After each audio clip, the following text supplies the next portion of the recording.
That's Nick. And that's Joseph. And today we're here to talk about Heart of Stone, the sixth film directed by Tom Harper, which is being released courtesy of Netflix on August 11th, 2023. Do you know Tom's other films? Yeah, you do too, kind of. I'm not sure if you remember The Woman in Black 2, but I remember taking you to it. With Harry Potter? Daniel Radcliffe is in the first one. I don't believe he's in the second one. Wild Rose with Jessie Buckley, which I've still never seen. And we reviewed Mr. Harper's last film, which I loathed, The Aeronauts with Felicity Jones and Eddie Redmayne about the hot air balloons. Oh, yes. Mm-hmm. Yeah. The story: an intelligence operative for a shadowy global peacemaker agency races to stop a hacker from stealing its most valuable and dangerous weapon. My pull quote: Heart of Stone is not at the level of a Bond or Mission Impossible, but it's sufficiently thrilling and action-packed to warrant the rising Netflix subscription costs. Mine is a second-hand espionage narrative with some jaunty fight sequences, but a cornball script, and allows for Gal Gadot to slip into an ill-tailored, custom-made dress. I like this movie well enough. I feel very middle of the road about it. I've seen a lot worse, but this definitely is a B-grade film. A lot of it isn't up to snuff, despite, I think, a story that moves along fast enough. The Netflix description says it's a combination of Atomic Blonde and Mission Impossible 7. Yep, and that's exactly it. And it is. It fits that algorithm.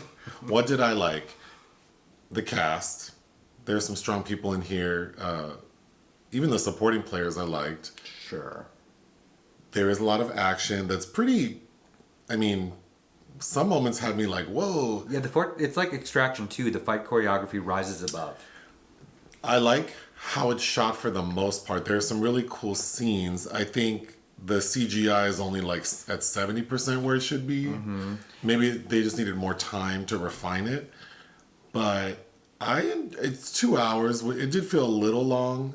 It does. At the 1:45, it's like I feel like this should be the last scene we're wrapping up at. But the script, I think, by far is the worst part of it, because there's a lot of derivative stuff where it feels very of the moment, talking about AI being the catalyst driving everything forward.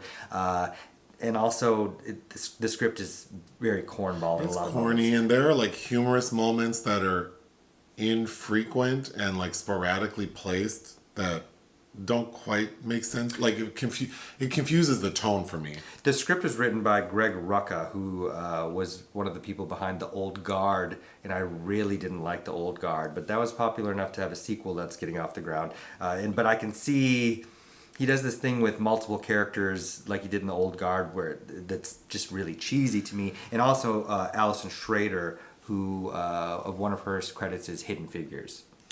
So the story, like how the newest Mission Impossible, they have the entity, the software that can basically control everything. In this film, there's some software called Heart, or the Heart, can do the same thing. And the group that's in charge of it, they're called the Charter. And what is their mission statement? Well, we get a clunky exposition scene in a bar between members of MI6 that say that the Charter is made up of ex-intelligence operatives, and they keep peace in a turbulent world. So they're like Ronin, samurai without an owner or without a master to serve. So there's the Heart and the Charter. The person who created that technology or funded it is this billionaire pharmaceutical person we never meet, but he had a little protege, this young lady named Keya. Mm-hmm. Played by Alia Bhatt. Mm-hmm. She's the brains behind the software, and she wants to get back the software from the Charter to get revenge on this billionaire because he's responsible for the death of her parents because he was doing like medical experiments on them. Mm-hmm. Okay. Gal Gadot works for the Charter. Mm-hmm. And her name is Rachel Stone. But she has infiltrated MI6 in an effort to try to find this Keya person. Mm-hmm. But Keya is working with someone, Jamie Dornan. Parker. And he has also infiltrated MI6, and he's part of the same little group, which we need to talk about, that Gal Gadot's character's in. So pretty early on, they all find out that Jamie and as the audience, we find out that Jamie and Gal are not what they seem. And then the bulk of the movie is Jamie trying to get the heart. He does, and then his plan is to basically take over the world. But he thinks he's doing good, but really he's just this power-hungry man. Of course he gets killed. Of course the heart gets back into the hands of the charter. Keya realizes the error of her ways and joins the good side. But many of the members of the charter die. So at the end we see that now Gal, because at a point she got kicked out, but then she's brought back in. So now she's in, and she's created her own little group. And then the film ends with her and her new group starting a new mission. It's a very notable people that are part of the charter that have the king cards, because that is what denotes their power hierarchy. It's all played out like a deck of cards. Yeah. So you have Glenn Close and B.D. Wong are two of the more notable ones. And then who is the Nomad? Oh, that's Sophie Okonedo. Yeah. Okay, I'm just going to go through my notes. So by the 10-minute mark, I knew I was going to be annoyed by how they're talking about the software, because Matthias... Schweighöfer, yeah, from Army of the Dead. He is sort of like the tech person who's controlling the heart, and he is in communication with the agent, specifically Gal. And the way he operates it and talks about it, I found annoying, because it's all like this virtual thing around him. It's very Minority Report, actually. But the way he works it is kind of like he's playing a deck of cards, like throwing dice or flipping cards. I thought that was corny. And then whenever he's talking about what the machine is saying, he's like, oh, the heart says this, and there's an 85% chance of this. I did not like that.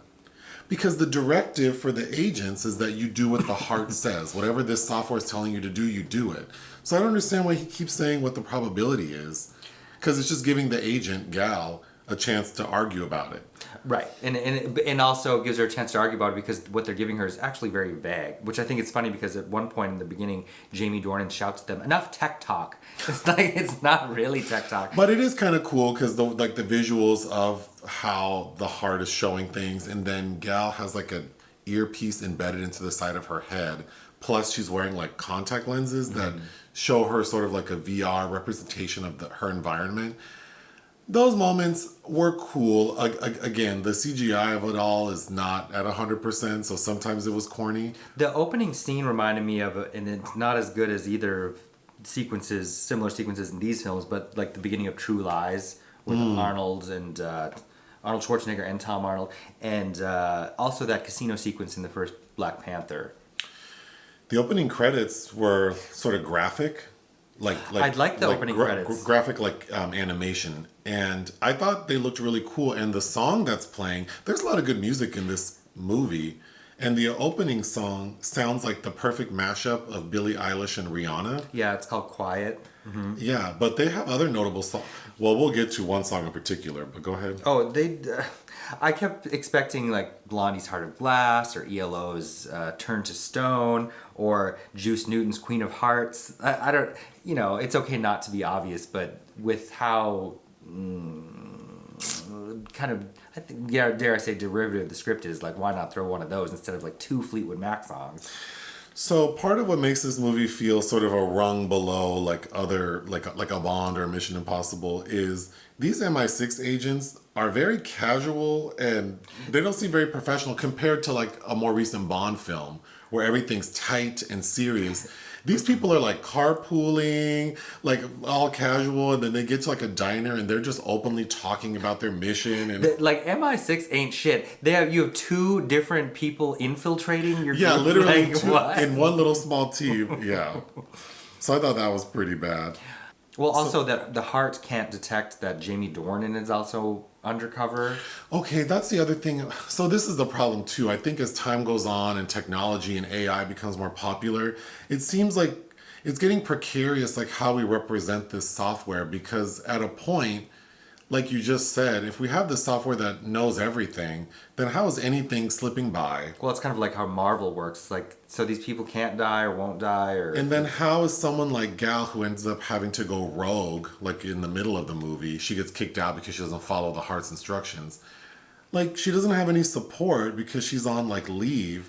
So how is she able to like combat the software that's supposed to be able to know everything? basically be the only agent to arrive on the scene to stop Parker and Keya from obtaining the heart that is stored in this thing called the locker up in the sky. Which I did think was it is a pretty action-packed sequence. There's a pretty cool skydiving Yeah. scene, although, so when Gal catches up with Keya, it's not friendly because Gal believes Keya's responsible for two of her friends being killed, two of the other agents she was in MI6 with. Yang and Bailey. But as they're free falling out of like the thing that's carrying the heart, like you just said, Keya's telling her like, "Get away from me, leave me alone." Like, it's just so corny. When they're basically in this metallic looking blimp. Hindenburg Yeah, looking Hindenburg. thing. It's a blimp, yeah.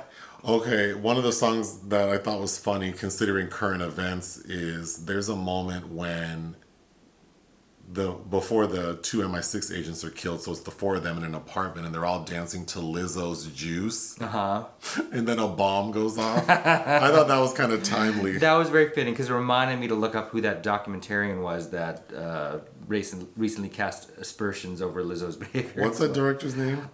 She was nominated for an Oscar for a short film that I'm forgetting the title of, but I was surprised. Gal's character kind of frustrated me because so she works for the charter. She knows what their mission is. She knows how this software works. But then she wants to defy it at all times. Like, she doesn't believe in, because they're like, if we listen to it, then, you know, the probability that everything will work out optimally is, I mean, this is how this science works.